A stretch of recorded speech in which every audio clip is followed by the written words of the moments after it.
Hello friends, ମୁଁ ପଳେଇ ଆସିଛି ଚିକେନ୍ ମିଲ୍ ଖାଇବା ପାଇଁ। ଦେଖନ୍ତୁ, ଆପଣମାନଙ୍କୁ ଏଇ ଜିନିଷଟା କାହିଁକି ଦେଖେ, ଚିକେନ୍ ମିଲ୍ ତ ସବୁ ଖାଉଥିବେ ନା, କିନ୍ତୁ ଏଇ ଜିନିଷଟା କାହିଁକି ଦେଖେଇଲି କେବେ ଭାବିଛନ୍ତି? ଭୁବନେଶ୍ୱରରେ ଏଭଳି ଶସ୍ତାରେ କେହି ଦେଉନଥିବେ, କିନ୍ତୁ ଏଇ ଜାଗାରେ 50 ଟଙ୍କାରେ ଚିକେନ୍ ମିଲ୍ ସଫିସିଏଣ୍ଟ ଫେରେ ଖାଇବେ। ଦେଖନ୍ତୁ, ବହୁଳ ମାତ୍ରାରେ ଅଟୋବାଲା ପାଖରୁ, ରିକ୍ସାବାଲା ପାଖରୁ, ଯିଏ ପାର୍ଟ ଟାଇମ୍ ଜବ୍ କରୁଛି, ଛୋଟକାଟିଆ ଜବ୍ କରୁଛି, ସମସ୍ତେ ଆସିକି ଏଇ ଜାଗାରେ ଖାଉଛନ୍ତି।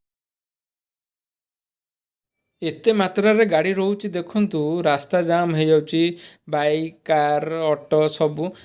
ଏଇଟା ହେଲା ହାଇଟେକ୍ ଛକ। ହାଇଟେକ୍ରୁ ପୁରୀ ଲାଇନ୍ ଆଡ଼କୁ ଆସିଲା ବେଳକୁ 100 ମିଟର ଦୂରରେ ଏଇ ସିଷ୍ଟମ୍ଟି ରଖାହେଇଛି। 50 ଟଙ୍କାରେ ଯାହା ଖାଇପାରିବେ, ନନ୍ଭେଜ୍, ଭେଜ୍ ବି ଏଠି ମିଳୁଛି।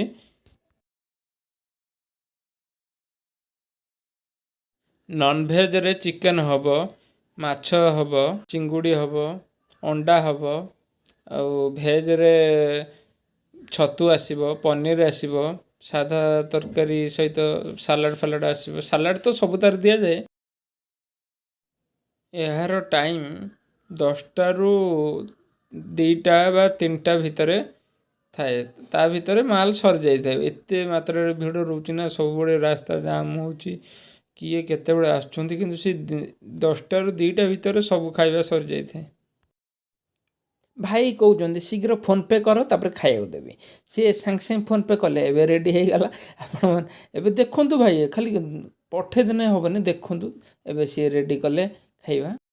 ଆଉ ଗୋଟେ ଆଇଟମ୍ କହିନଥିଲି, ଭଲ ଆଇଟମ୍, ବିରିୟାନୀ, ଅଣ୍ଡା ବିରିୟାନୀ। ଦେଖନ୍ତୁ ସେପାଖରେ ସେ ବନେଇକି ଦେଉଛନ୍ତି ଅଣ୍ଡା ବିରିୟାନୀ 50 ଟଙ୍କାରେ। ମୁଁ କହୁନଥିଲି ନା, ଏ 50 ଟଙ୍କାରେ ସଫିସିଏଣ୍ଟ ଏଠି ଖାଇକି ଯିବେ। ଏ ଦେଖ, ଅଟୋ ପାଖରୁ ସବୁ ଆଣିକି ଏଠି ବାଇକ୍ ଥୋଇକି, ବାଇକ୍ ବାଲା ବି ଆଣିକି ଥୋଇ ଦେଇଛନ୍ତି। ବହୁତ ମାତ୍ରାରେ ଭିଡ଼ ଏ ଜାଗାରେ ବି ହେଉଛି। ଏତେ ମାତ୍ରାରେ ବାଇକ୍ ରଖୁଛନ୍ତି, ସେ ପାଖ ଦୋକାନ ଗୁଡ଼ାକ ସେମାନେ ବି ଚିଡ଼ିମିଡ଼ି ହେଲେଣି। କିନ୍ତୁ ସେଠି ଖାଇବେ ବାବୁ, ଏଠି ବାଇକ୍ ରଖିବେ। ଏତେ ମାତ୍ରାରେ ଭିଡ଼ ହେଉଛି, ଆପଣମାନେ ଦେଖୁଥିବେ, ମୁଁ ଆପଣଙ୍କୁ ଦେଖାଉଛି। ସବୁଦିନ ଏଇ ସିଷ୍ଟମ୍ଟା ପଡ଼ୁଛି।